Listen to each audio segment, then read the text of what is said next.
মেয়ে শিল্পীর ভিডিও দেখলাম একটা জায়গায়, দুদিন আগের ভিডিও, 23K ভিউ। মানে বলতে বাধ্য হচ্ছি, এটাই কি চাহিদা ছিল? প্রথম দিন কিন্তু খুব হালকাভাবে বলেছিলাম, কিন্তু এখন অদ্ভুত লাগছে। একটা জায়গায় বললো, আমার ইচ্ছে করলো রিমিক্স করে দিই, তারপরে আর ইচ্ছে করলো না। মানে ধুর, বাদ দাও। একটা জায়গায় বললো, তোমরা জানো আমার দুটো মিক্সি। তার মানে কি, তুমি তোমার পরিবারের যে পুরনো স্ট্যাটাস সেটাকেও তুমি ছাড়তে পারছো না? তোমার দুটো মিক্সি, তোমরা জানো আমার দুটো মিক্সি। তুমি হাজব্যান্ডকে ছেড়ে দিয়েছো, ঘর ছেড়ে দিয়েছো, অথচ দুটো মিক্সি সেটার অধিকার দেখাচ্ছ। মানে সেটার গর্ব করছো, কারণ কি তুমি একটা স্ট্যান্ডার্ড অফ লিভিং করে এসছো। সব থেকে বড় কথা, তোমার সঙ্গে কি প্রবলেম হয়েছে, হয়তো কিছু সাংঘাতিকই হয়েছে, কিন্তু যে কোনো কারণে এই মধ্য বয়সে, আজকে যে মধ্যবয়সী বলবো, 11-এর মেয়ের মা, আমি এটা শুনলাম দর্শকদের কাছ থেকে, তোমার বড় মেয়ে 11-এ পড়ে। কমেন্টগুলো আমার তোমাকে নিয়ে আগে যে ভিডিও করেছি তাতে পড়ে আছে। 11-এর মেয়ের মা, সে দেখবে না যে তার মেয়ে স্কুলে না কথা হয় এই ব্যাপারটা নিয়ে? হ্যাঁ, তার উপর তার হাজব্যান্ড গভর্নমেন্ট জব করে, এটাও শুনতে পেলাম দর্শকদের কমেন্ট থেকে। কমেন্টগুলো সব আমার ইয়েতে কমেন্ট বক্সে পড়ে আছে। তাহলে তোমার হাজব্যান্ডের অফিসে খবর যাচ্ছে না যে তুমি এইভাবে আলাদা আছো? এই ব্যাপার স্যাপারগুলো নিয়ে তার মানে অফিসে বা তার বন্ধু মহলে কথাবার্তা হচ্ছে না? এতদিনের ঘরনি তুমি, সেই ব্যাপারগুলো সমস্ত কিছু বসে আলোচনা করে মেটানো যেত না? অথচ তোমরা জানো আমার দুটো মিক্সি, কি অদ্ভুত লাগলো। কি করে তোমার দুটো মিক্সি? তোমার তো এখন কিছুই নেই। তুমি তো বলছো মেয়ে ছাড়া আমার কিছুই নেই। অধিকার তাহলে কাকে দেখাও? হাজব্যান্ডের জিনিসে অধিকার দেখাও, অথচ হাজব্যান্ডের ওপর অধিকার রাখতে পারছো না। তার বাড়ি ছেড়ে দিয়েছো। মেয়েগুলোকে নিয়ে এইভাবে যে বেড়াল ছানার মতো এদিকে ওদিকে যাচ্ছ, তোমার মনে হচ্ছে না যেটা ঠিক না? বাড়িটা নিয়েছো, নিঘাত কেউ পেছনে দাঁড়িয়ে আছে, বোঝাই যাচ্ছে যে বাড়িটা কেউ অ্যারেঞ্জ করে দিয়েছে, ইয়ে করে দিয়েছে। এবং দর্শকদের খোঁটা সহ্য করতে পারছো না, ওই জন্যে খাওয়া দাওয়া, ভালো খাওয়া দাওয়া হচ্ছে সেটা বলে দিয়েছো। বড় মেয়ের জন্য চাউমিন, ছোটো মেয়ের জন্য ম্যাগি, ইচ্ছে করলে দুটোই খেতে পারতে, কিন্তু তোমার ভাত খেতে ভালো লাগে, জল দিয়ে ভাত খাচ্ছ, সেটাও বলছো বিছানার ওপর বসে। এই কৃচ্ছ সাধনের কারণটা কি? আজকে যে তুমি সোশ্যাল মিডিয়ায় বলছো এরকমভাবে, দর্শকদের কিউরিয়াসিটি বাড়ছে, ভিডিও দেখাবো না দেখাবো না, কারণটা বললে না, কিন্তু সবই তো বলে দিচ্ছ। সবই বলে দিচ্ছ। তোমার দাদা এসছে ব্যাগ ভর্তি জিনিস নিয়ে, দাদার থেকে জিনিস নিচ্ছ।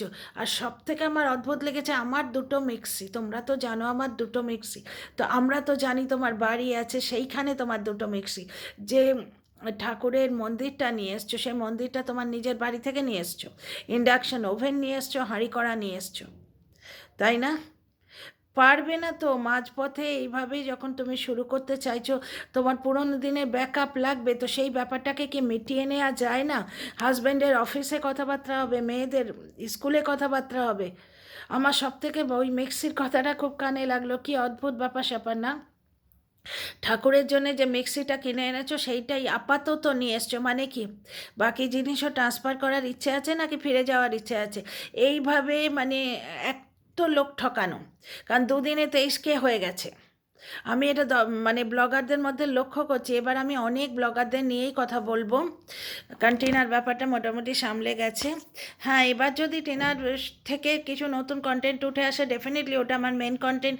টিনাকে ঠিক কন্টেন্ট হিসেবে তো দেখিনি, যেভাবেই দেখেছি ওই টিনাকে নিয়েই বলেছি, ওটা আমার মেন কন্টেন্ট। কিন্তু ব্লগারদের সম্বন্ধে অনেক জিনিসই আমার চোখে পড়ছে, আমি অনেক ভিডিওই দেখি।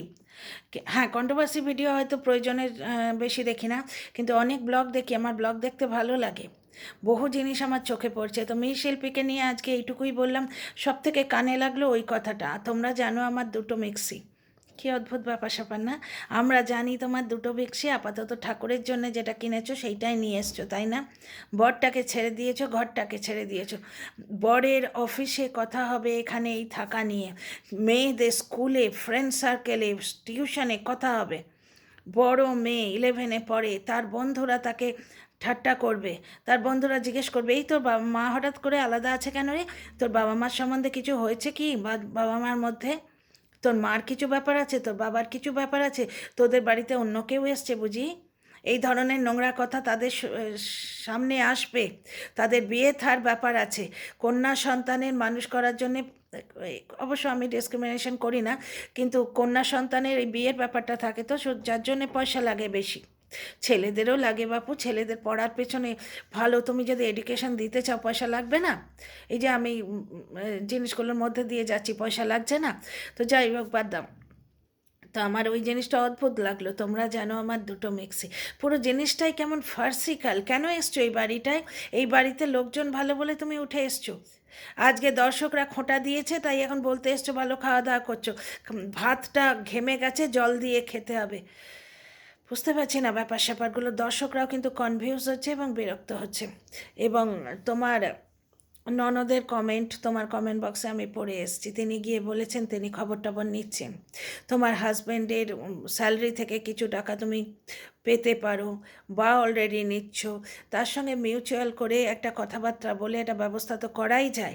এইভাবে লোক হাসিয়ে কী লাভ? নাকি ওই 23K ভিউটাই দরকার?